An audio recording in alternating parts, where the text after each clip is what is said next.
في يوم من الايام بيكون في ولد اسمه موتشيزوكي تويا بيلاقي نفسه قاعد قدام الحاكم العالم بتاعه، والحاكم بيعتذر له علشان اتسبب في نقله من العالم بالغلط. وبيستغرب الحاكم ان تويا هادي رغم انه سمع الكلام ده. فتويا بيقول له ممكن علشان الموضوع بالنسبه لي شكله مش حقيقي لسه، انا حاسس ان ده مجرد حلم، وده غير ان مفيش فايده من البكاء على حاجه حصلت وانتهت. وبيساله انا هيحصل فيا ايه بعد كده؟ فبيقول له مش هينفع ارجعك لنفس العالم، بس ممكن انقلك لعالم تاني لان دي القواعد. فبيوافق تويا من غير ما يتردد او يتضايق، وده لان جده كان مربيه على انه يسامح الاخرين. فالحاكم بيساله في حاجه ممكن اعملها لك كتعويض؟ فبيطلع تويا الموبايل بتاعه وبيساله ممكن تخليني استخدم ده في العالم الجديد؟ فالحاكم بيقول له ماشي، هعيد تعديله علشان تقدر تستعمله هناك، وبعد كده هتقدر تشحنه بالسحر. فبيستغرب تويا ان العالم اللي هو رايح له عالم سحري، وبيساله طيب الموبايل هيكون متوصل بالعالم القديم بتاعي؟ فالحاكم بيقول له مش هتقدر تتفاعل بشكل مباشر مع العالم القديم، بس هتقدر تتابع الاخبار فيها عادي، وهظبطه كمان انك تقدر تتصل بيا. وبيصحى تويا بعدها في العالم الجديد وبيفكر هيمشي ازاي في العالم اللي ما يعرفش فيه حاجه ده. وفجاه الموبايل بتاعه بيرن وبيلاقيه الحاكم وبيقول له انا عدلت الخريطه على الموبايل بتاعك علشان يناسب العالم اللي انت فيه دلوقتي. وبالفعل بيفتح تويا الخريطه وبيتجه لاقرب مدينه، وفي طريقه بيفكر هيتعامل ازاي في المدينه دي من غير فلوس. وبيعدي من جنبه عربه وفجاه بتقف وبينزل منها شخص، وبكل حماس بيقول لتويا هدومك رائعه ممكن تبيعها لي؟ فبيروح تويا معاه لمحل الملابس بتاعه علشان يغير هدومه هناك. وبيلاحظ تويا انه مش عارف يقرا الا على لافته المحل، وبعد ما بيغير هدومه وبياخد الفلوس من التاجر بيساله في فندق قريب من هنا؟ فبيوصف له التاجر مكان فندق اسمه القمر الفضي. فبيفتح تويا الخريطه وبيعرف ان المحل اللي كان فيه اسمه ملك الازياء زنك. وفي طريقه للفندق بيسمع صوت اتنين لصوص في ممر محاصرين بنتين، وبيقولوا لهم الخدش اللي في البضاعه دي هيقلل ثمنها العمله فضيه واحده. فبتتعصب احدى البنتين وبتقول له لا مش كفايه رجع لي البضاعه. فاللصوص مش بيرضوا، وفي اللحظه دي بيتدخل تويا وبيقول للبنتين انا ممكن اشتري البضاعه دي بقطعه ذهبيه. فالبنت بتوافق وبيمسك تويا صخره وبيحدفها على البضاعه بيكسرها وهي في ايد اللصوص. فبيتعصبوا وبيهجموا عليه. وبيفتكر تويا لما الحاكم اداله شويه قوه علشان يعرف يتعامل في العالم الجديد، فبيحس تويا ان هجمات اللصوص بطيئه جدا، فبيهزم واحد واحدى البنات بتهزم التاني، وبعدها بيديلهم القطعه الذهبيه زي ما اتفق معاهم. وبيندم تويا انه كسر البضاعه علشان يشتت انتباههم، بس هو ما كانش يعرف ان هزيمتهم سهله كده. فبيشكروه وبيقولوا له احنا ألز شيليسكا ولينز شيليسكا واحنا توأم. فبيفكروا ان اسمه موتشيزوكي واسم العائله تويا، فبيقول لهم لا العكس. فبيستغربوا وبيسالوه انت من ايشن؟ فبيستغرب السؤال لانه ما يعرفش حاجه في العالم ده لسه، بس بيقول لهم ايوه وجيت هنا علشان ابحث عن فندق القمر الفضي. فبيتفاجئوا لان ده نفس الفندق اللي هم مقيمين فيه وبياخدوه معاهم. وبعدها بيحكوا له اللي حصل معاهم مع اللصوص اللي خدوا البضاعه. فألز بتقول لاختها اعتقد اننا لازم بعد كده ناخد المهمات من نقابه المغامرين افضل. فتويا بيسالهم ممكن اجي معاكم؟ انا لازم ابحث عن عمل في كل الاحوال. فألز بتقول له اكيد هندلك على الطريق كعربون شكر. وعلى تاني يوم بيروح تويا معاهم وبيتضايق انه مش عارف يقرا لائحه المهام. ولما ألز بتساله لقيت اي مهمات كويسه؟ بيقول لها في الحقيقه انا مش بعرف اقرا. ولينز بتلاقي مهمه هزيمه وحوش في الغابه. فألز بتقول لتويا ممكن نبقى فريق؟ فبيوافق تويا بس بيقول لهم انا مش معايا سلاح. وبيروحوا بعدها يشتروا له سلاح وبيجهزوا خطتهم لقتال الوحوش. وبعدها بيروحوا يقاتلوا الذئاب. فبتستعمل ألز قفازات من المعدن وتويا بيستعمل السيف بتاعه. وبعدهم لينز بتستعمل سحر النار فبينبهر تويا بيها. وبيرجعوا بعدها للنقابه علشان يسلموا قرون الذئاب اللي قضوا عليها. فالموظفه بتختم لهم على بطاقاتهم علشان انجزوا المهمه وبتدي لهم المكافاه. وبعدها ألز بتشكر تويا على مساعدتهم وبتقول له لولا وجودك ما كناش هننجح في المهمه. ولينز بتقول له انا اول مره اشوف رجل قدر يواكب قوه اختي. فتويا بيطلب منهم يعلموه القراءه والكتابه علشان يعرف يتعامل مع العالم ده. فألز بتقول له يبقى لينز تعلمك علشان هي ذكيه وبالتالي بتعرف تشرح. وبعدين بيسالها ممكن تعلميني استعمال السحر؟ فألز بتقول له باستغراب انت عندك المؤهلات؟ وبتكمل لينزي الناس اللي ما عندهاش المؤهلات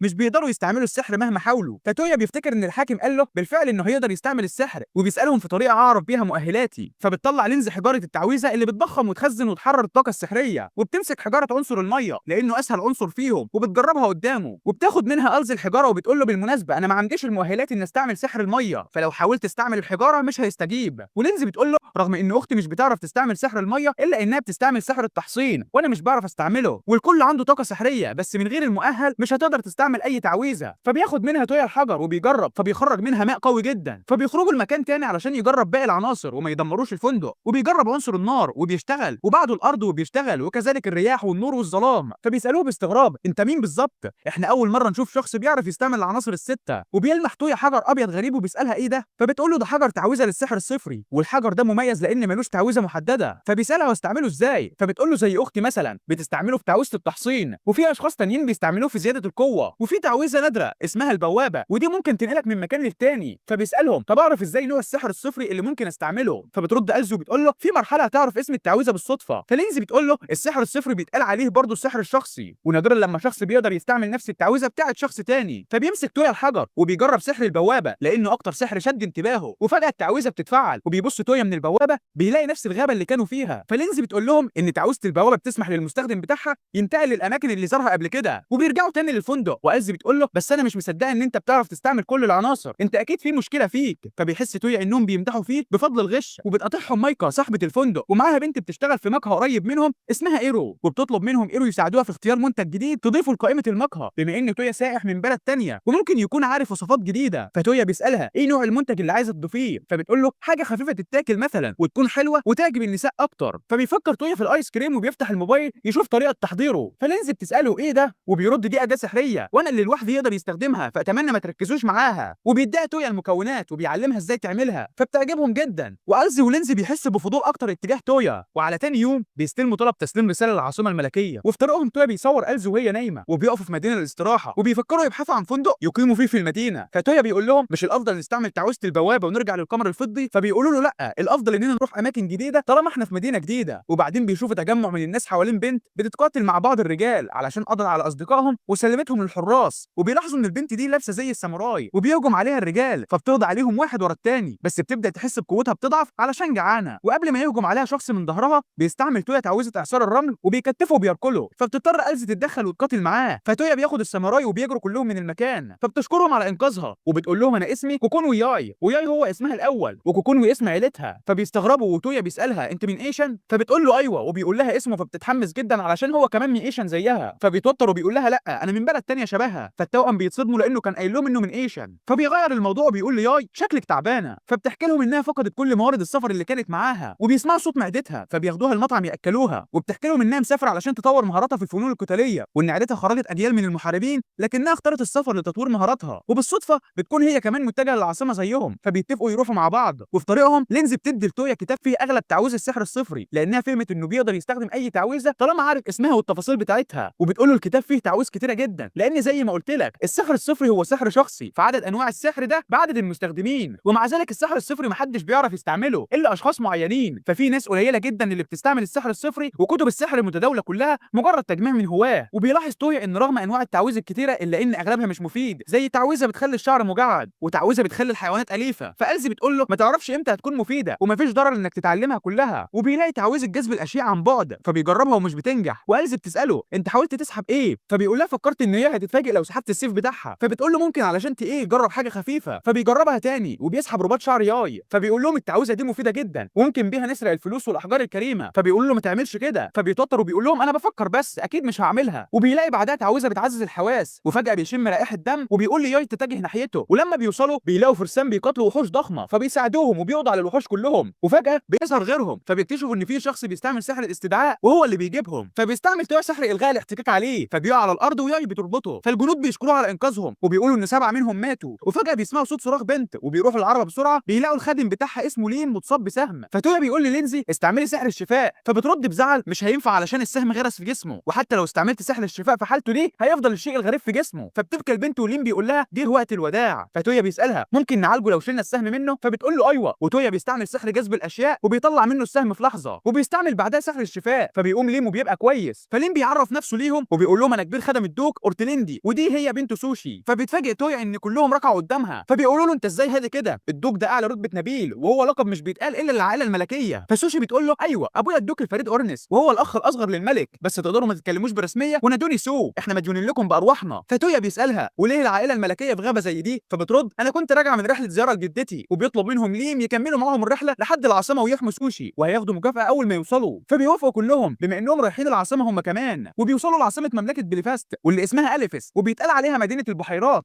وبيدخلوا قصر الدوق بيلاقوا صفين من الخدم والدوق الفريد بيجري على بنته يطمن عليها بعد ما سمع اللي حصل، وبيسلم على تويا وبيشكره انه انقذ بنته وبينزل على ركبته قدامه. فبيتوتر تويا وبعد كده الفرد بياخده من البلكونه وبيقعد تويا مع الفرد وبيقول له انهم جايين العاصمه في مهمه تسليم رساله. وبيسال الدوق عندك اي فكره عن هويه المهاجمين؟ فبيرد عليه بيقول له في ناس كتير عايزه تعترض طريقي بسبب مكانتي، اكيد فكروا يخطفوا بنتي علشان يهددوني. وبتدخل عليهم سوشي وابوها بيسالها كلمت ايلاند؟ فبتقول له ايوه بس ما رضتش اقلقها وما حكيتلهاش اللي حصل. حصل. فتويا بيساله مين ايلين؟ فبيقول له زوجتي، واسف انك مش هينفع تشوفها لانها عمياء. فبيساله تويا بحزن هي مريضه؟ فبيقول له ايوه ده حصل من 5 سنين، هي قدرت تنجو بس فقدت بصرها. فبتساله لينزي جربتوا سحر الشفاء؟ فبيرد جربنا كل حاجه ومفيش نتيجه، هو بس شفى بعض الاجزاء اللي اتضررت في جسمها. وبيقول لهم ان والد زوجته كان عنده سحر مميز قادر يشيل اي عله من الجسم، وكان هدف رحله سو الاخيره هي البحث عن سر السحر ده، فكرت انها ممكن تتعلمه. فبتتضايق سو بتقول يا ريتنا لقينا حد بيعرف يستعمل نفس السحر بتاع جدي. فبابا بيرد عليها وبيقول لها السحر الصفري هو سحر شخصي، فمش هتلاقي شخص قادر يستعمل نفس السحر بتاعه، بس ممكن نبحث عن شخص بيستعمل تعويذه تاثيرها مماثل. فبيتخضوا كلهم وبيشاوروا على تويا، وبياخدوا الفرد لغرفه زوجته وبيجرب تويا سحر التعافي. فبتفتح ايلين عينها وبتبكي من الفرحه وبتقول لهم انا قادره اشوف. فبيحضنوا تويا من شده الفرحه، وجاي بتقول لتويا الاندفاع لمساعده الاخرين من غير الخوف من الفشل هو شيء يحترم جدا. وبعدها الفرد بيقول له انت انقذت بنتي وزوجتي في يوم واحد،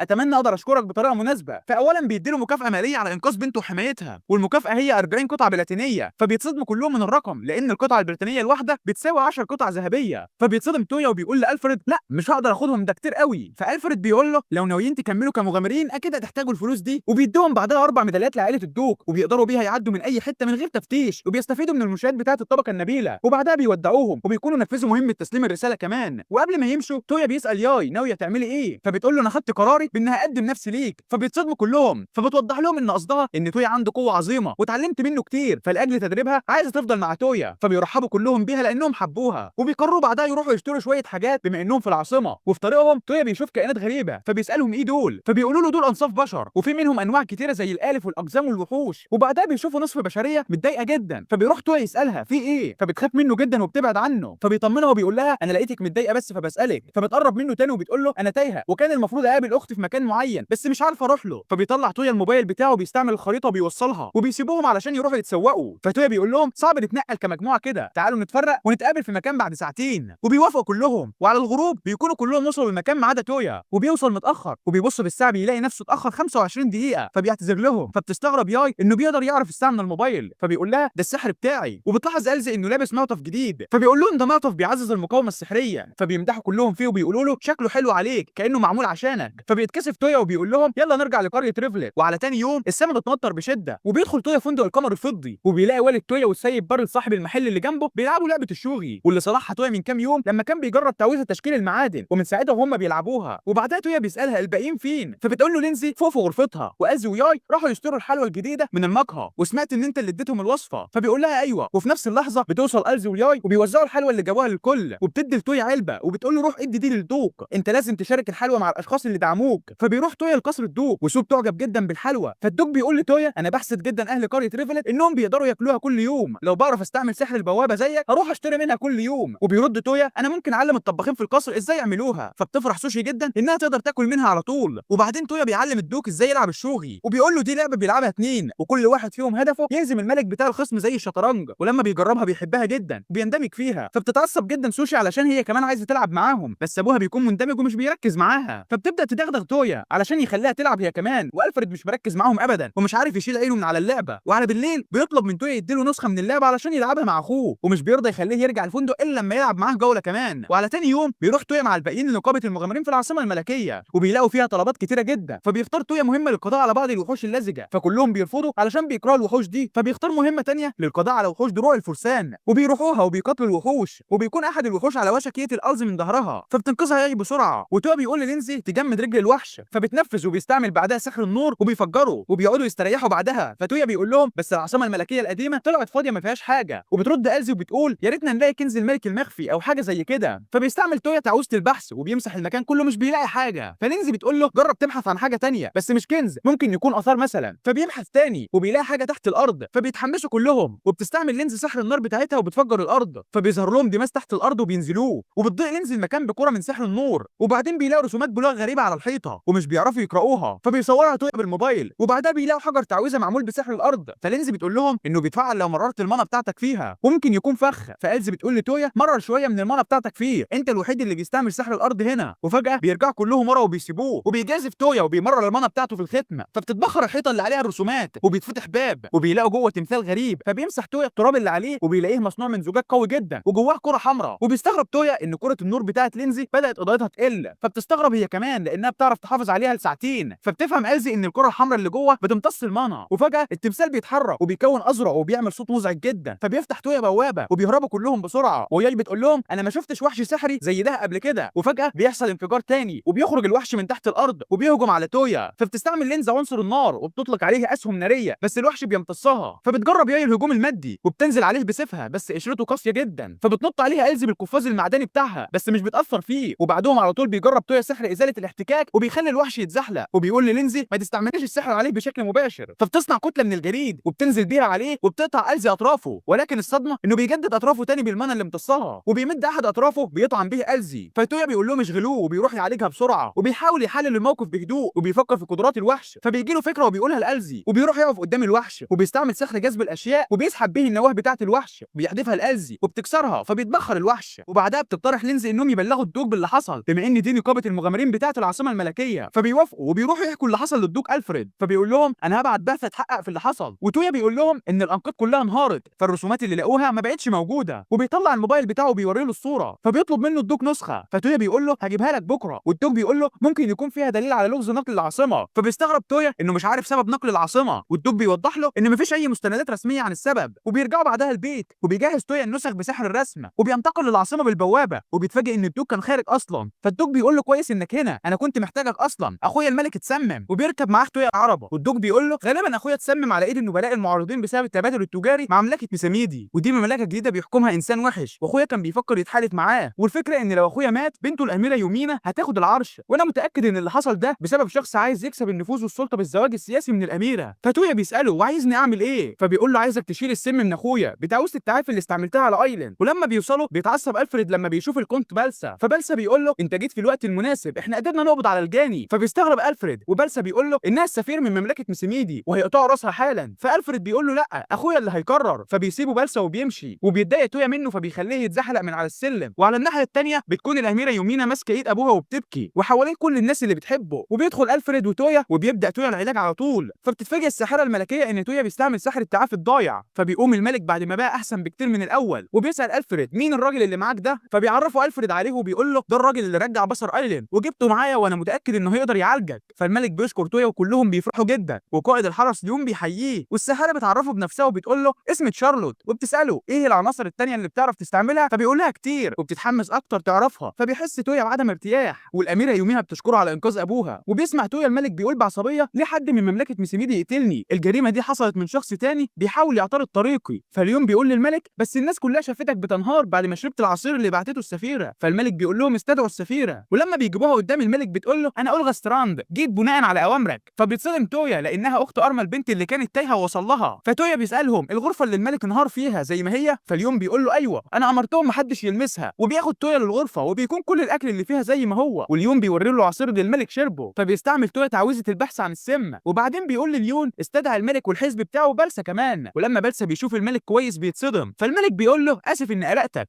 فبيرتبك بالسا وتويا بيقول لهم كل اللي موجودين هنا كانوا موجودين لما الملك انهار، وده معناه ان الجاني بينكم. فبيتصدموا كلهم، وبالسا بيقول له بعصبيه السفيره دي هي السبب. فبيمسك تويا زجاجه العصير وبيقول لهم الكل انهار لما شاف الملك بيشرب من دي، وبيجيب كاس وازازه عصير تانية مش مسمومه وبيطلب من القائد ليون يشرب منها. فبيشرب ليون ومش بيحصل له حاجه. فبيمسك تويا الكاس بتاع الملك وبيصب فيه في نفس الزجاجه بعد ما اتاكدوا انها مش مسمومه، وبيطلب من الكونت بالسا يشرب منها. فبيترعب بالسا وتويا بيقول له ما تقلقش دي مش مسمومه. والفريد بيساله في ايه، وبيبص بالسا للكاس وهو خايف. فبيمسكوا ليون وبيشربه بالقوه. فبيتخنق بالسا وبيطلب النجده. فتويا بيقول له ما تمثلش انا شلت السم من الكاس اصلا. فبيتفاجئ وتويا بيحرجه بسؤال انت ليه فكرت ان فيه سم. وبيقول لهم باختصار السم ما كانش في الزجاجه، السم كان في الكاس بتاع الملك، وانا قدرت اعرف ده بسرعه بسحر كشف السم بتاعي، ولقيت ان السم اتدهن على كل الكؤوس اللي بيستعملها الملك. فبيجري بالسا بسرعه وبيستعمل تويا سحر الانزلاق بيوقعه. فبتعجب الاميره جدا بتويا، والملك بيشكره وبيقول له انا عايز اكافئك على انقاذ حياتي. ولكن تويا بيقول له مفيش داعي انا كنت رايح للدوق بالصدفه اصلا. وفجاه بتقوم الاميره يوميها وبتقول للملك والملكه انا قررت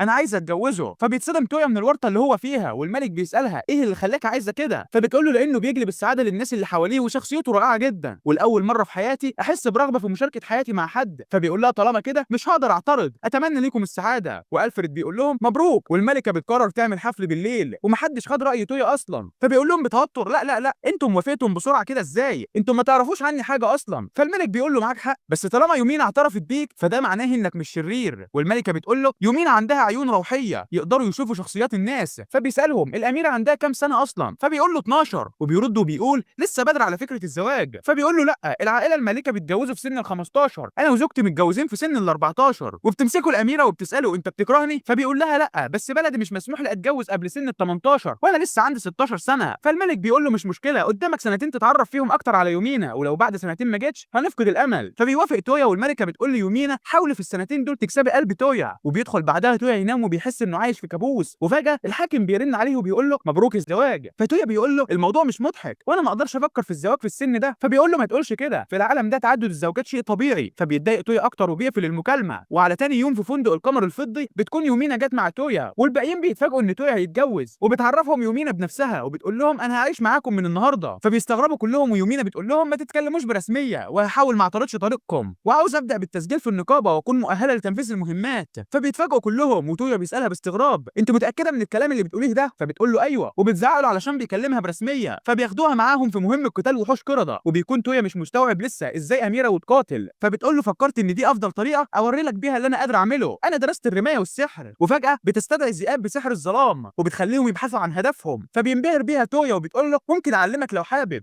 وبيوافق تويا، وبيلاقوا الذئاب بتهرب وبيظهر وراهم وحوش القرده وبيقعوا في الفخ. فبتطلق عليهم يومينا السهام وياي بتقطعهم وبتحرق لينز الباقيين بس بيظهر غيرهم. فبيستعمل تويا تعويذه الانزلاق وبتطلق يومينا الاسهم، وبعدها بتدخل الزي بالقبضه الحديديه ووراها الذئاب بينقضوا عليهم. وبتكمل يومينا ولينزي مع بعض في نفس الوقت بسحر البرق والنار وبيقضوا على الباقيين. ولما بيرجعوا الفندق يومينا بتعلم تويا يعمل سحر الاستدعاء وبيظهر وحش. فبتقول له مش هتنجح الا لما تعمل ميثاق مع الوحش اللي استدعيته. فالوحش بيقول لها ميثاق معايا انا؟ انت اكيد بتهزري. وبيظهر النمر الابيض وبتخاف يومينا لانه من اعلى طبقه وحوش ممكن حد يستدعيها. فالنمر بيقول له وريني نوع وكميه طاقتك السحريه، وبيشم في تويا رائحه قوه في مستوى عالي. فبيقول له المسني وصب طاقتك السحريه جوايا. فبيعمل تويا زي ما قال له، وبيتصدم النمر من قوه تويا لدرجه انه بيفقد الوعي. وبعد شويه بيصحى وبينحني لتويا وبيقول له انت مناسب تكون سيدي، وانا موافق اعمل معاك ميثاق السيد والخادم، فمن فضلك سميني. فبيسميه كوهاكو، ومعناها النمر الابيض في لغه العالم بتاعه. فبيعجب كوهاكو بالاسم، ويومينا مش مصدق ان تويا عمل ميثاق مع وحش في الرتبه دي، وبيطلب كوهاكو الاذن من تويا انه يفضل جنبه دايما. فتويا بيقول له مش هينفع امشي في البلده ومعايا نمر ابيض ضخم. فبيتحول كوهاكو لهيئه صغيره وظريفه جدا، والباقيين بيشوفوه فبيحضنوه، وكوهاكو بيطلب النجله من تويا فبيقول له استحملهم. وعلى تاني يوم بينطلقوا في مهمه جديده وبيكونوا كلهم متضايقين. فتويا بيسالهم في ايه؟ فهي بتقول له انا مش حاسه باي حافز تجاه المهمه دي. والزي بتقول له انا مش مصدقه ان طلب التحرر عن وحوش سحريه بقى فيه وحوش لزجه. وبتكمل لينزو وبتقول بالذات التحرر في قلعه باحث مختص في الوحوش اللزجه. وكذلك يومينا بتكون متضايقه من الفكره. فبيقوم تويا وبيحفزهم وبيقول لهم هتسيبوا القراوين يقضوا ايامهم في خوف؟ هل يحق لنا نعتبر نفسنا مغامرين حقيقيين لو سيبناهم؟ ولما بيوصلوا بيدخل تويا الاول وبيقول لهم المكان شكله مخيف شويه بس امن. وفجاه بينزل على دماغهم قطعه معدن، فبيبص عليها بيلاقيها وحش لزج متحول. فبتستغرب لينزي لانها ما شافتش وحش لزج زي ده قبل كده، وبتقترح انهم يبحثوا عن ابحاث الراجل اللي صنعه. فبيطلعوا الدور الاول وبيلاقوا كتاب فيه سجلات ليها علاقه بالبحث وفيها خصائص كتيره للوحوش اللزجه. ولما بيطلعوا الدور اللي بعده بيلاقوا مجموعه من الوحوش اللزجه متجمعه. فبتخاف لينزي، وقبل ما تحرق المبنى كله تويا بيوقفها وبيخلي كوهاكو يهجم عليهم، بس الهجمه بتاعته مش بتاثر فيهم. فبيطلعوا على السلم وبيستغربوا ان الوحوش وقفت ما طلعتش وراهم. فيومينا بتقول لهم ممكن يكونوا عملوا مستوطنه ليهم فما قدروش يسيبوها، وبيكملوا طريقهم للدور اللي فوقيه وكلهم متعصبين من الوحوش اللزجه. فتويا بيقول لهم حاسس انه كان بيحاول يصنع نوع خاص من الوحوش اللزجه، ودي كانت نتيجه تجاربه الفاشله. فبتقرا لينزي في الكتاب انه فعلا ما كانش بيعرف خصائص كل وحش الا بعد ما يصنعه. وبيلاقوا غرفه الباحث لكنه بالفعل مات وبقى هيكل عظمي. فبيقرروا يحرقوا المبنى علشان ملوش لازمه ومليان وحوش. وعلى تاني يوم تويا بياخد كوهاكو ويوري له المدينه، وفي طريقهم بيشوفوا ياي مع بنت صغيره بتبكي. فبيروح يشوف في ايه. فياي بتقول له انها تايهه بس مش عايزه تتكلم معاها ولا تقول لها اسمها. فبيحط تويا كوهاكو قدامها وبيسالها هو اسمك ايه، وعلشان شكله ظريف بترد ليم. فبيستعمل تويا تعويذه البحث عن عائله ليم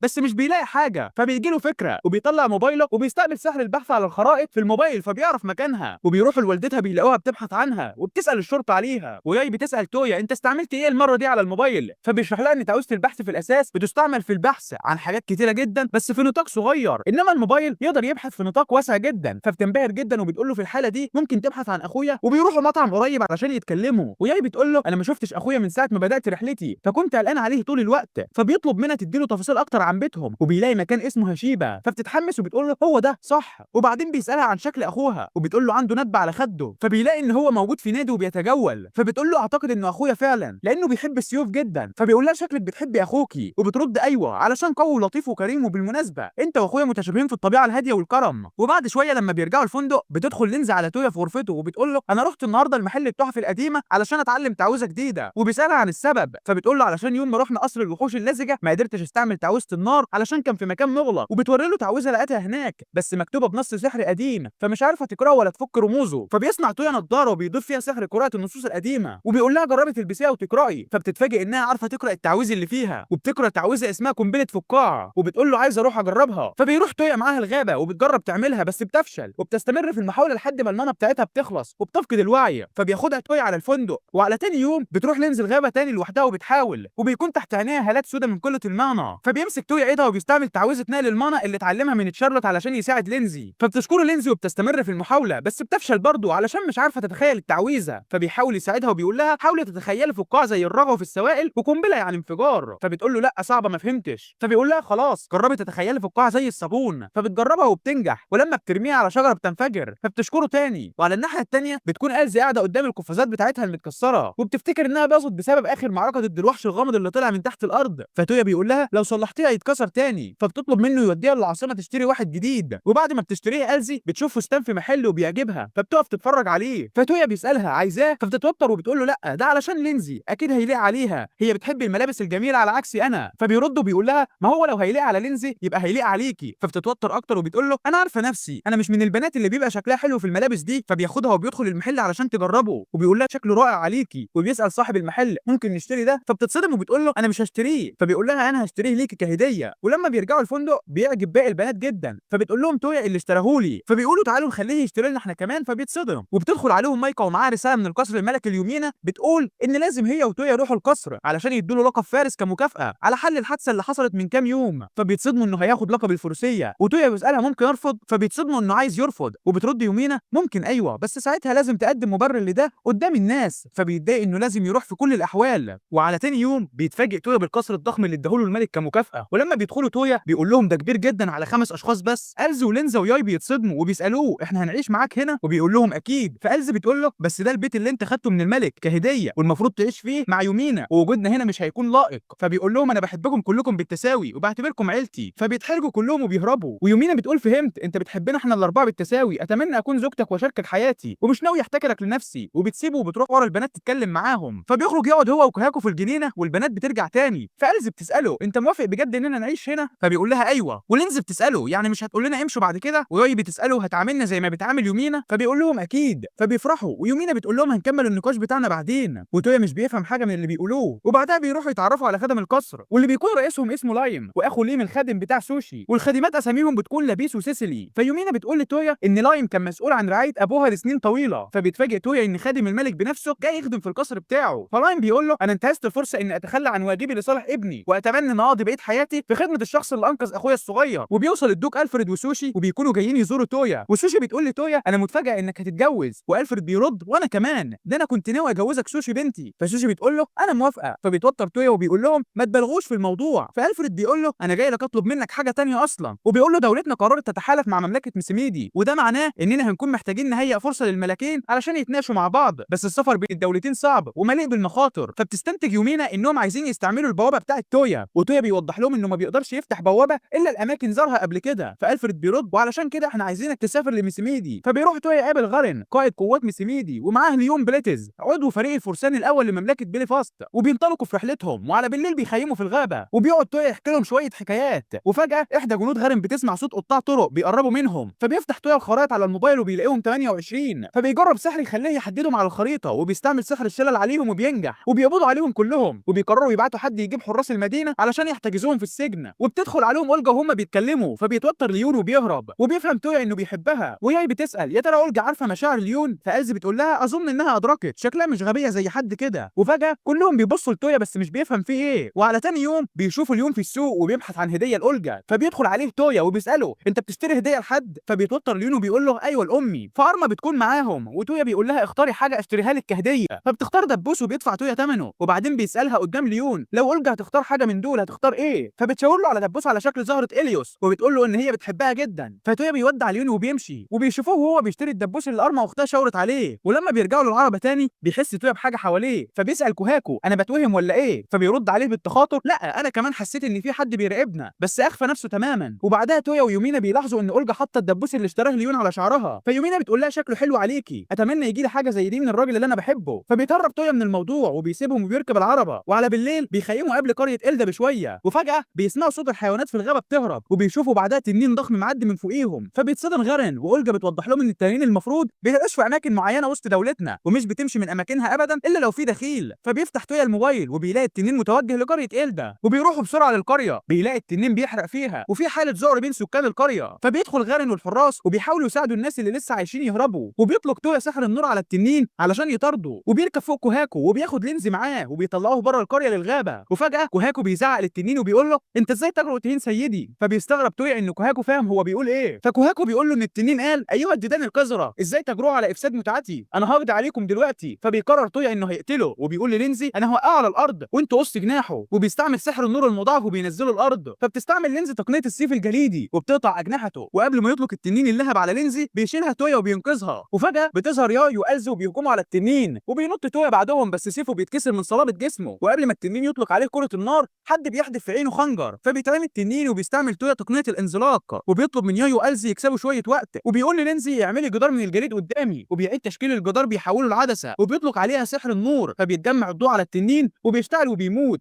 وفجأة بيظهر تنين تاني لونه احمر، بس الغريب انه بيعتذر لهم عن اللي سببه التنين التاني. فبيستغرب تويا ان التنين ده بيعرف يتكلم، فبيعرفه التنين بنفسه وبيقول له انا التنين الاحمر اللي بيحكم الارض العظيمه، وجيت هنا استعيد التنين اللي هاج. فكوهاكو بيقول له اطلب من العاهل الازرق يربي قريبه كويس. فبيتفاجئ التنين ان اللي بيكلمه ده العاهل الابيض، وبيقول له طالما انت موجود يبقى مش هستغرب ازاي التنين التاني مات. فبيرد كوهاكو لا ما تفهمش غلط، اللي هزمه كان سيدي، لان التنين الوقح ده اتجرأ يهينه. فبيتفاجئ التنين تاني ان العاهل الابيض بقى له سيد، فبينزل على الارض وبيعتذر لتويا على وقحته وبيترجى تويا يسامحه. فتويا بيقول له مفيش مشكله طالما عرفنا هو عمل كده ليه، بس احرصوا على تأديب التنانين الصغار علشان ما يكرروش ده تاني. وبعد ما التنين بيمشي بيبص تويا جنبه بيلاقي البنات على الارض من شده الخوف، فبيسالهم في ايه، وبيردوا باستغراب انت ازاي مش خايف وانت بتكلم تنين؟ فبيقول لهم الموضوع كان بسيط عادي، وبيرجعوا القريه وبيساعدوا الناس وبيعالجوا الجرحى. وعلى تاني يوم بيكون اليوم مستغرب وبيقول لغارن هزموا التنين هم الاربعه وكمان قادرين يستعملوا سحر الشفاء على كل القرويين، انا مصدوم. فغارن بيقول له وغير كده اتبرعوا بكل ادوات التنين للقريه واللي ممكن تتباع باكتر من 10 ذهبيات للقطعه الواحده. فاليوم بيقول له انا مش عارف هم مين بس انا هحني راسي ليهم احتراما. وبيجي شيخ القريه يشكر تويا بنفسه على انقاذهم من التنين وبيديله ناب التنين كهديه، وبيقول له ده علشان سلاحك اللي اتكسر ممكن تصنع منه سلاح تاني او تبيعه وتشتري سيف غيره. وبعدها بيديله الخنجر الغريب اللي اتحدف على عين التنين قبل ما يطلق عليه النار. وفي طريقهم تويا بيسال كوهاكو بالتخاطر هو كان في حد غيرنا في المعركه؟ فبيقول له ايوه انا حسيت بوجود شخص او شخصين بين الاشجار وفكرتهم كرويين. ولما بيوصلوا لعاصمه مملكه مسيميدي الملك بيقول لاولجا احسنتي، وبيشكر غارن وليون على حمايه اولجا لحد ما وصلت المملكه. وبعدين بيقول لهم سمعت انكم هزمتم التنين اللي هاجم قريه إلدا. فبترد يومينا ايوه الاربعه اللي قدامك دول هم اللي قتلوا التنين بنفسهم. فبيسالها وانت مين وبتعرفه بنفسها، فبيتصدم ان اميره مملكه بيليفاس واقفه قدامه، فبتقول له ده بيثبت اهميه التحالف بتاعنا، وبتسلمه رساله مكتوبه بخط ايد ابوها. فبيقول لها هفكر وابعت لكم الرد واستمتعوا زي ما انتم عايزين في القصر بتاعي. وبعدين بيضحك وبيقول لتويا بما انك هزمت التنين ايه رايك تصارعني، وبياخده للحلبه وبيعمل شويه احماءات. ومساعد الملك بيقول لتويا ان الملك لما بيشوف شخص قوي بيتحمس جدا لمواجهته، وبصراحه احنا متضايقين من الموضوع ده فدمروا ارجوك. فبيستغرب تويا هو ازاي بيقول كده على الملك بتاعه. فالحكم بيقول لهم المبارزه هتبدا وهتستمر لحد ما احد الطرفين يتلقى جرح خطير او احد الطرفين يستسلم، واستخدام السحر مسموح بس تعويذ الهجوم المباشر على الخصم ممنوعه. بس الملك بكل تكبر بيقول لتويا ما تمنعش نفسك واستعمل اي طريقه علشان تكسبني. واول ما الحكم بيدي اشاره البدء تويا بيستعمل تعويذه الانزلاق وبيقع الملك على الارض، فبيحط تويا سيفه على رقبته. فبيتعصب الملك وبيقول له استنى انت عملت ايه؟ فبيقول له دي واحده من التعويذ بتاعتي، انت قلت ممنوع السحر الهجومي بس. فالملك بيقول له لا لا لا التعويذه دي كمان هتبقى ممنوعه، هنعيد المباراه. فبيبداوا مبارزه ثانيه وبيشتبكوا مع بعض بالسيوف الخشبيه، بس الملك جاموكا له الافضليه لان جسمه اقوى بكتير من تويا. فبيستعمل تويا تعويذ التراب بس مش بيلحق يكملها والملك بيدفعه، بس تعويذه التراب بتكون مجرد تمويه. وبيستعمل تويا تعويذه النور فبيتراجع الملك بسرعه وبيستعمل تويا تعويذ التقويه وبيهجم عليه. وفجاه بيستعمل الملك تعويذه اسمها اكسل بتخلي سرعته هائله فبيختفي وبيظهر ورا تويا وبيتفادى تويا ضربته بسرعه. فالملك بيقول له احسنت وبيساله تويا هي دي كانت تعويذه صفريه؟ فبيقول له ايوه دي تعويذه بتعزز الرشاقه بس بتستهلك طاقه سحريه كتير فما تقدرش تستعملها بشكل متواصل. فبتعجب تويا وبيجربها وبيتصدم الملك انه قدر يسرق منه تعويذه شخصيه زي دي. وبيظهر تويا وراه وبيقول له التحكم فيها صعب بس فهمتها، وبيستعملها تاني فبيضطر الملك يواجهه. فبيختفوا هما الاثنين من قدام الكل وبيحصل بينهم اشتباك سريع جدا، وما زالت القوه الجسديه بتاعت الملك اكبر بكتير. فبيدمج تويا تعويذه السرعه والتقويه مع بعض وبيجرب تاني وبيختفوا هما الاثنين. وفجاه بيظهروا وتويا حاطط سيفه على رقبه الملك وكسب. فبيضحك الملك وبيقول له انا مندهش انك عرفت تعمل التعويذه بتاعتي. وعلى بالليل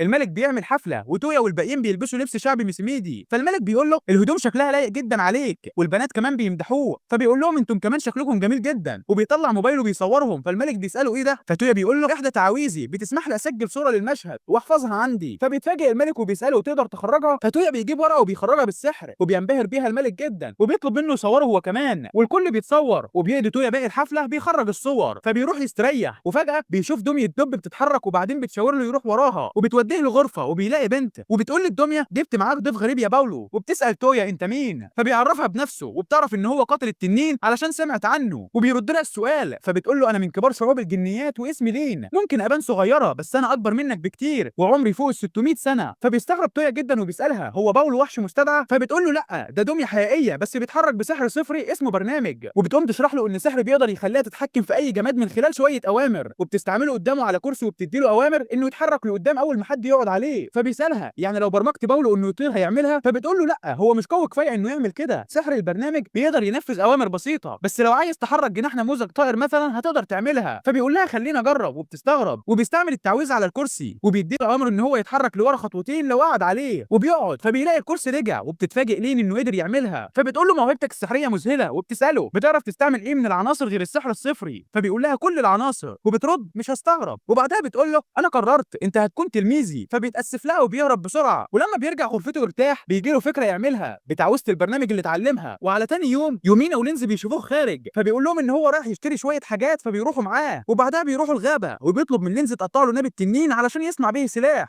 وبيستعمل إعادة التشكيل، وبيصنع بيها قطع بندقية وبيركبها، وبعدها بيصنع رصاصات، وبيستعمل تعويذة البرنامج على البندقية علشان يهيئها يطلق بيها الرصاصات. ولما بيجربه بيغلط في الهدف، فبيعدل المصارف في وقت المسدس، وبيجرب تاني وبتنجح، وبيستعمل السحر علشان يعمل السلاح تاني من غير ما يبذل مجهود. وبيقول لهم ان دي اسمها بندقية، وهي سلاح بتستخدم من المدى البعيد. فبيعجبوا بيها جدا، وبيطلبوا منه يعمل لهم بندقيات هم كمان. فبيفتح الموبايل وبيقول لهم اختاروا تصميم من هنا، وبيعمل لكل واحده فيهم مسدس. وبعدها بيعدل على البندقية بتاعته علشان يكون فيها نمطين، نمط السيف ونمط البندقيه، فبيقدر يستعمل السلاح من المدى القريب والبعيد. وبيسمي السلاح رانهيلد. وعلى وقت الغروب بيقرروا يروحوا يتغدوا، فكوهاكو بيلاحظ ان في حد بيراقبهم، فبيقرر تويا يلقي التحيه عليهم، وكوهاكو بيقول له مكانهم فوق مبنى. فبيقول للبنات اسبقوني انتم، هعمل حاجه واجي. وبيستعمل اكسل وبيظهر وراهم بسرعه، فبيحدفوا قنبله ضوء وبيهربوا. فبيفتح الخريطه بيتتبعهم، وبيستعمل اكسل تاني وبيظهر قدامهم، وقبل ما يرموا قنبله ضوء تانيه بيطلق عليهم رصاص مطاطي بيقع على الارض وبيربطهم. وبيتفاجئ انهم لبسوا سيسيلي، وبيقولوا له انهم من اسبيون،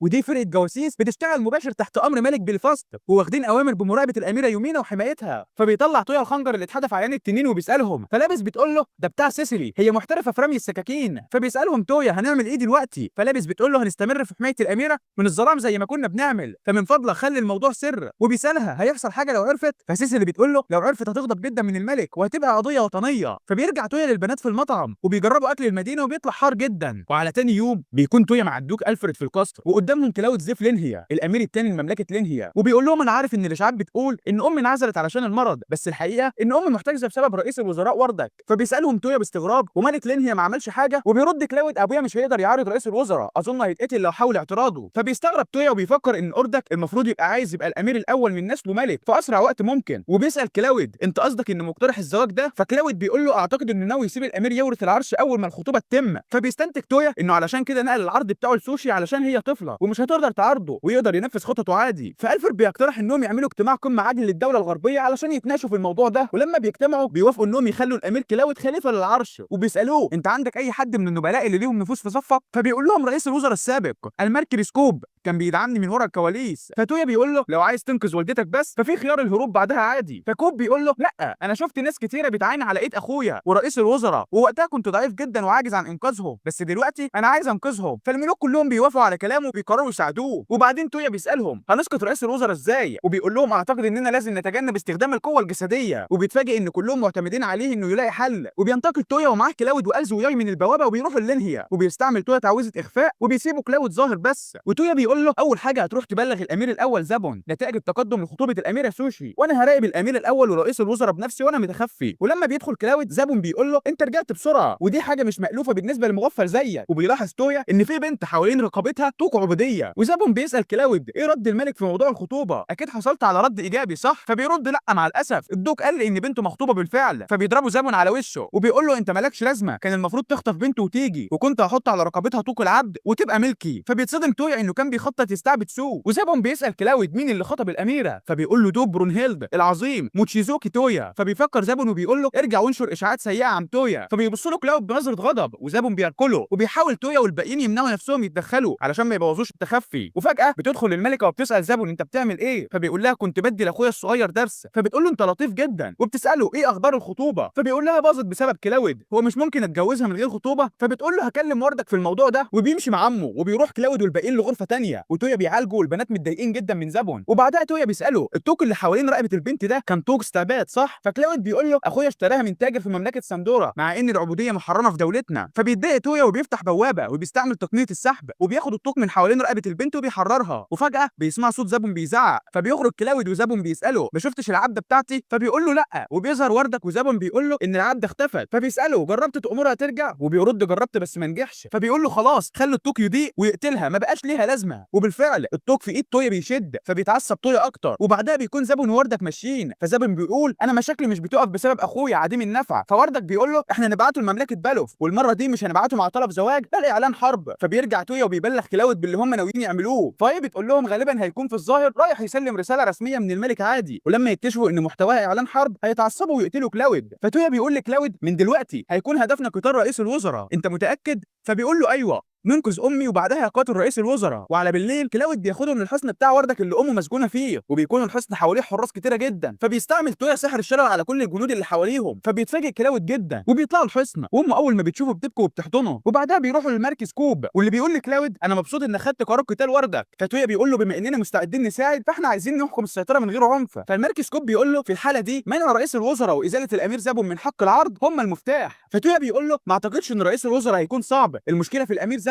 فهي بتقول لهم مش ممكن ببساطه ننفيه بسبب كل الجرائم اللي عملها. فالمركز بيقول لها للاسف رئيس الوزراء شاف كل الادله. فتويا بيقول في سره اعتقد ان في اسوأ السيناريوهات احنا ممكن نهدد الملك ونجبره على تسليم العرش للامير كلاود، بس ده يخلينا احنا الاشرار. وبيقول في نفسه وهو بيبتسم ابتسامه شريره انا مش ناوي ارحم الاشخاص اللي كانوا ناويين يستعبدوا سو. وعلى الناحيه الثانيه بيكون رئيس الوزراء عامل اجتماع ومتعصب جدا بسبب اختفاء الملكه اريا من الحصن. فاحد الحراس بيقول له ان الامير كلاود خطفها، وبيكون تويا بيتصنت عليهم من بره. وبيخرج الحارس فبيدخل تويا وهو متخفي. فوردك بيقول لهم احنا لازم نخلي الملك يسلم العرش للامير زابون بسرعه علشان نقبض على الامير كلاود. وبيخرج الامير زابون وبيتبقى رئيس الوزراء والملكه داكيا ام زابون. فوردك بيقول لها خساره الملكه اريا كانت صفعه قويه، انا كان لازم اخلي الامير زابون يورث العرش بدري عن كده، بس احتجت قوه الملك علشان يمنع المركز كوب من التدخل. وبيبدا تويا يصور ووردك بيقول لها انا لازم اخلي زابون يخلف العرش قبل ما يوصل خبر الملكه اريا للملك علشان اهدده بحياه الملكه اريا ويوافق يدي العرش لزابون. فالملكه داكيا بتساله احنا هنعمل ايه لما الملك يتنازل عن العرش؟ فبيقول لها نخفيه. فبيفرح تويا انه حصل على اعترافات بمحاوله اغتيال الملك. وبيكمل وردك وبيقول وساعتها هقتل كلاود كمان ومش هنسيب اي فرد من العائله الملكيه. فبيستغرب تويا لان زابون من العائله الملكيه هو كمان، بس بيتصدم لما بيسمع داكيا بتقول له وساعتها ابننا هيبقى ملك الدوله دي. وبيروح تويا يسمع الباقيين الفيديو، وبيتصدم كلاود لما بيعرف ان زابون مش اخوه اصلا. وبيتصدم كوب انهم عايزين يشيلوا العائله الملكيه. وبيقرر كلاود انه مش هيتردد تاني خلاص وهيقاتل الخونه اللي بيحاولوا يستولوا على البلد. فتويا بيقول لهم دي وقت الخطوه الاخيره، هروح احكي الحقيقه دي للضحيه الكبيره. وبيروح تويا للملك وبيحكي له كل حاجه. وعلى تاني يوم الملك بيستدعي الكل وبيقول لهم انا ناوي اتنازل عن العرش واستقيل، وهعلن عن الملك اللي بعد دلوقتي انا هسلم كل الواجبات الرسميه لابن الامير الاول كلاود زيف. فبتنزل كلمات الملك على زابون ورئيس الوزراء زي الصاعقه، وبيدخل كلاود وبينحني قدام الملك وبيقول له ليا الشرف اني اقبل بكل تواضع. والملك بيقول له هعتمد عليك. فزابون بيقول للملك استنى ايه اللي بيحصل هنا؟ ورئيس الوزراء بيقول له من العادات والتقاليد ان الامير الاول هو اللي يورث العرش. فالملك بيقول له صح معاك حق وعلشان كده سلمت العرش لكلاود. فداكيا بترد بس الامير الاول هو زابون مش كلاود. فبيضحك الملك وبيقول لها ده هراء. وبيدخل تويا وبيعرض الفيديو قدام كل الحضور. فبيحاول وردك ينكر، والملك بيساله انت ضحكت لما عملت زابون كابني من غير ما اعرف حاجه واتوجعت من اعماله السيئه. وبيقول له ودلوقتي بعد ما بقت اريا في امان ما عنديش سبب ان اتهاون معاك، ومن دلوقتي انا بجردك من منصبك. فبيقع وردك على الارض من الصدمه. والملك بيكمل انا قضيت 10 سنين تحت امرك علشان احمي اريا وهفضل ندمان على ده. فزابون بيقول للملك ابويا وامي هم اللي خططوا يقتلوك مش انا، ايه علاقتي بالموضوع؟ فالملك بيساله انت مفكر اني ما اعرفش الحاجات اللي انت عملتها؟ جرايمك لوحدها تاخد عليها اعدام. فتويا بيقول له جه الوقت اللي تدفع فيه ثمن افعالك، انت ما بقتش امير خلاص انت مجرد مجرم. فبيتعصب زابون وبيقول له انا هقتلك وهدمر دولتك وكل اللي بتحبهم. فبيطلع تويا مسدسه وبيضرب طلقه جنب ودنه وبيساله وانت فكر اني هسيب شخص زيك يعيش اصلا؟ وبيطلق تاني. فبيترعب زابون وبيقول له ما تقتلنيش. فتويا بيقول له انت استمتعت وانت بتقتل الابرياء،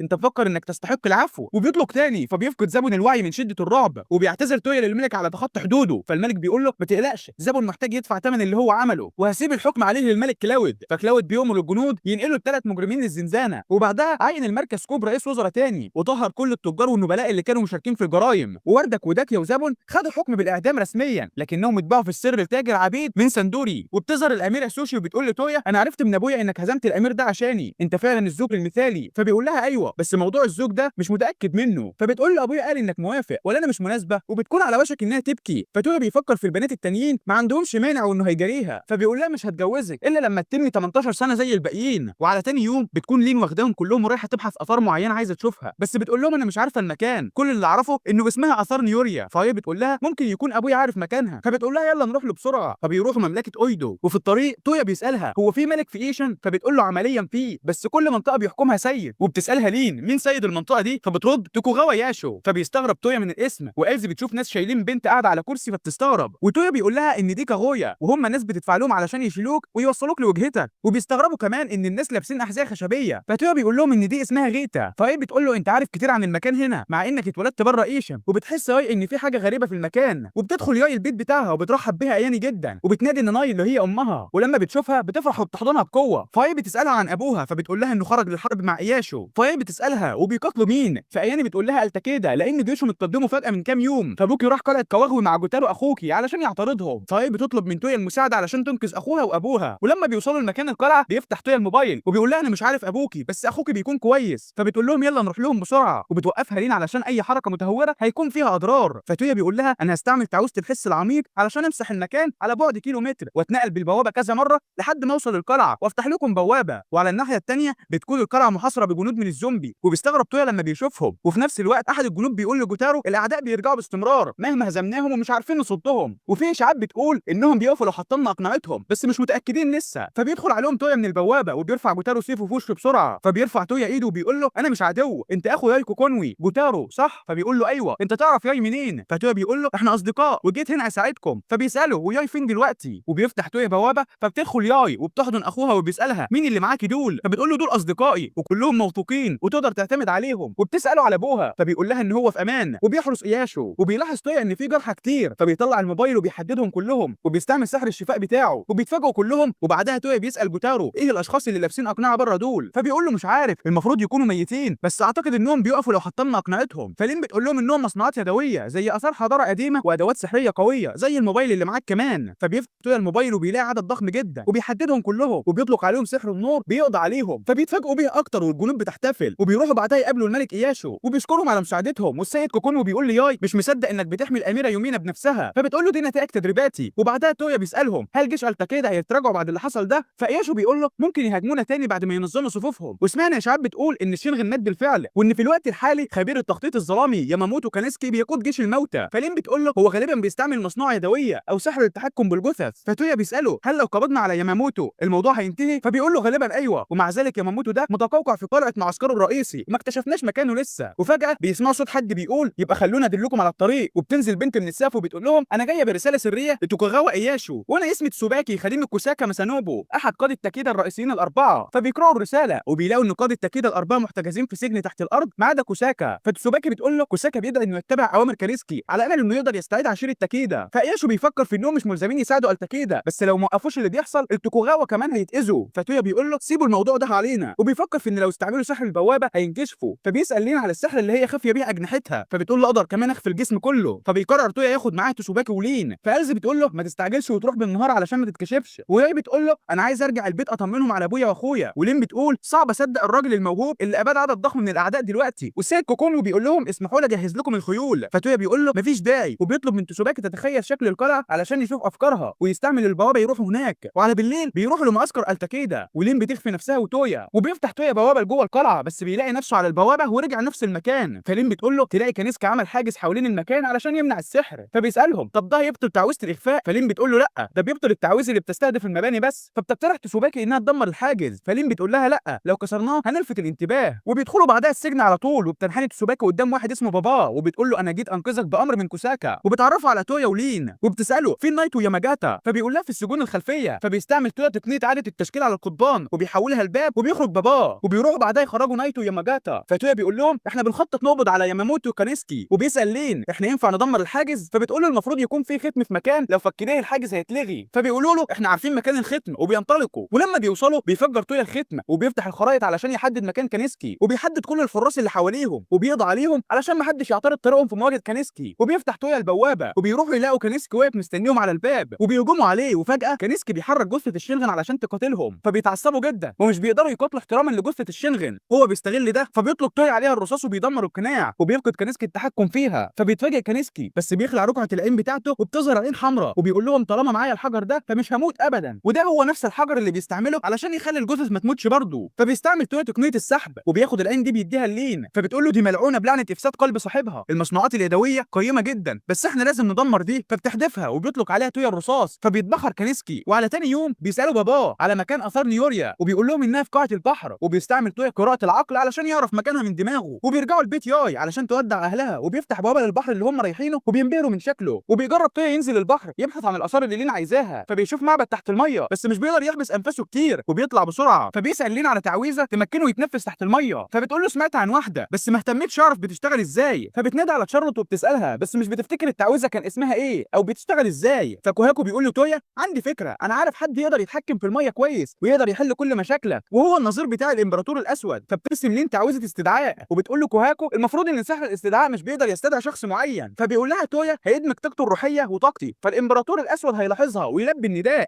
وبيقول له تويا خلي بالك انا مش عارف هم هيطلبوا ايه علشان يعملوا عقد ميثاق معاك، فبيستغرب تويا انه استعمل الجمع، فكوهاكو بيقول له انهم 2 في 1 وهتفهم لما تستدعيهم، وبيبدا تويا الاستدعاء فبيظهر سلحفاء وثعبان وبيحيي كوهاكو ومستغربين هو هنا ليه، فالثعبان بيساله مين الشخص ده فبيعرفهم على تويا، فالسلحفاء بتقول لتويا تعالى نختبرك والاختبار هو انك هتقاتلنا ولو قدرت تصمد لحد الغروب من غير ما يتقطع احد اطرافك هنعمل ميثاق معاك، فبيوافق تويا ولين بتحذره فبيقول لها ما تقلقيش، وبيعجب الثعبان بشجاعه تويا، وفجاه بيستعمل تويا تعويذه الانزلاق وبيستعمل تعويذه البرنامج على احدى الرصاصات اللي معاه علشان تستمر في الهجوم وتعمل تعويذه الانزلاق وبيطلقها عليهم، فبيستمروا في الانزلاق وهو مش شاغل باله لحد ما بيستسلموا وبيعترفوا بالهزيمه، وبتطلب منه السلحفاء انه يعمل عقد ميثاق معاهم، فبيسميهم تويا كوكويو وسانغو، فالثعبان بيقول انا هاخد اسم كوكويو، وبعدين كوهاكو بيقول لهم يغيروا حجمهم زيه علشان مش هينفع يمشوا معاها بالحجم الضخم ده، فبيغيروا حجمهم وبينبهر تويا انهم بيعرفوا يطيروا، وعلى وقت الغروب بيقرر يحاول يغطس تحت الميه، وكوكويو وسانغو بيعملوا حواليه دايره علشان يعرف يتنفس ويمشي عادي تحت الميه، ولما بيدخل المعبد بيلاقي دايره وحواليها عواميد، فكوكويو بيقول له جرب تمرر السحر بتاعك فيها، ولما بيمرر السحر بيلاقي نفسه اتنقل في حته تانيه وحواليه حديقه، وبيشوف بنته بتقرب منه ببطء وبكل هدوء وبتقول له انا من الوحده الطرفيه اللي بتتحكم بحديقه بابل الهوائيه واسمي فرانشيسكا، فتويا بيسالها احنا فين بالظبط، فبتقول له دي حديقه بابل العائمه في السماء وبتاخده معاها يشوف انهم فعلا في السماء، فبيسالها وايه الغرض من المكان ده، فبتقول له دي حديقه بنتها البروفيسوره ريجينا بابيلون كهوايه زي ما صنعتنا احنا كمان، فبيستغرب تويا من كلمه صنعتنا، فسانغو بيقول له انها مش بشريه ومش حاسس بحياه بتجري جواها، فسيسكا بتقول له انا اتصنعت كوحده تحكم طرفيه للحديقه دي وده حصل من 5000 سنه، فبيسالها يعني انت آلة وبترد لا مش آلة بالكامل، في بعض الاجزاء الحيويه مني مصنوعه بالسحر يعني خليط بين آلة وكائن حي سحري، فتويا بيسالها الحديقه دي اتدهورت او حصل فيها مشاكل مع مرور الوقت، وبترد كل الاماكن هنا مدعومه بالسحر وانا دايما في حاله تاهب، فالحفاظ على الحديقه دي بقى آلي، فبيستغرب لانه موجود فيها، فبتقول له انت دلوقتي تعتبر تهديد بس انا ميزتك كشخص متوافق وملائم، ومن دلوقتي انا الوحده 23 اللي اسمها فرانشيسكا هتتنقل لقيادتك، فبيسالها يعني ايه متوافق، وبتقول له مفيش حد يقدر ينتقل من خلال الدايره السحريه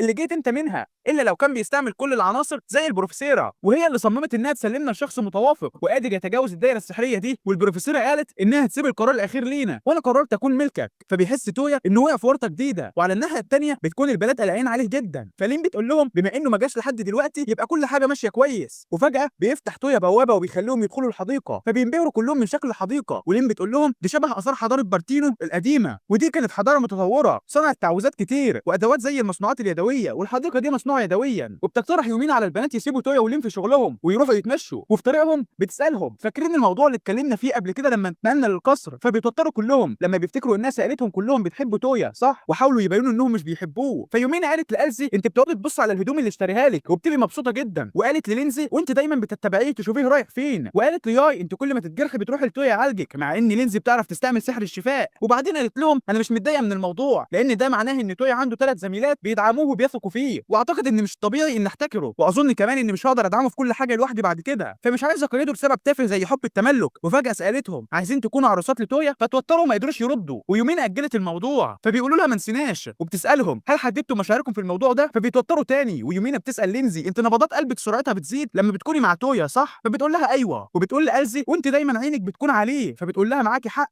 وبتقول له ياي وانت دايما بتكوني متوتره وانت معاه، وبتقول لهم انا عايزه ادعمه معاكم كلكم، فهعرض عليكم تاني تكونوا عروسات لتويا. وفي نفس الوقت تويا بيسال لين لقيت اللي انت عايزاه، فبتقول له كنت اتمنى الاقي شويه تعويذات قديمه بس اللي لقيته افضل، الحديقه دي بقالها 5000 سنه مع زهور مش بتموت. فتويا بيسال شيسكا في حاجه تانية غير الحديقه، فبتقول له لا للاسف مفيش كنز ولا اسلحه، بس الحديقه دي اساسا متجزاه لعده مناطق طايره في السماء، واخواتي بيتحكموا فيها وبيديروها وبيدخل عليهم البنات. ويومينا بتقول لهم ده معناه ان وجود الحدائق دي هيسبب ذعر للناس. فبترد شيسكا بتقول لها الحدائق دي محميه بحواجز سحريه بتمنع ان حد يشوفها. فتويا بيسالها في كام جزء تاني، فبتقول له غير الحديقه دي في مكتبه ومختبر وغيرهم، يعني كان في 9 بس انا مش عارفه اتبقى منهم ايه دلوقتي. فبتتحمس لين لفكره ان في مكتبه علشان اكيد هيكون فيها معلومات قديمه كتير. فلين بتسالها تقدروا تتواصلوا مع الجزر التانيه، فبتقول لها اخواتي قاطعين الاتصال دلوقتي. فبتقترح لينزي ان موبايل تويا ممكن يلاقيهم، فبيجرب تويا بس مش بيلاقي حاجه. فلين بتقول لهم يعني لازم نبحث عن كل الدوائر السحريه بتاعتهم. وبيسالوا شيسكا عارفه مكانهم فين، فبتقول لهم لا. وفجاه بتقوم لينزي وبتقول لتويا انا بحبك. وعلى تاني يوم بيكون تويا في غرفته ومتوتر جدا، فبيسمع الباب بيخبط وبيفتحه بحذر وبيلاقي يومينا. ولما بتدخل بتساله ايه رايك في لينزي، فبيتوتر وبيقول لها اظن انها ظريفه وبصراحه كنت مبسوط لما اعترفت، بس انا لسه ما خدتش قراري في موضوعك لسه. وفجاه لقيت لينزي بتعترف لي بس انا بحبها وبعزها. وفجاه بتقول سمعت يا لينزي، وبتظهر لينزي وبيصدم تويا انها كانت مخفيه بتقنيه لين. فيومينا بتقول له دي غلطتك انت علشان حبست نفسك في اوضتك وما اديتهاش رد،